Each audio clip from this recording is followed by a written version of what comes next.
கடவுளும் நீயும் ஒரு தாய் பிள்ளை இருவரும் தனி மறந்தானே.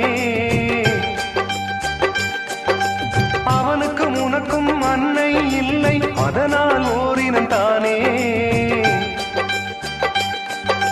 நதி என்றால் நுரையுண்டு, வாழ்வென்றால் குறையுண்டு.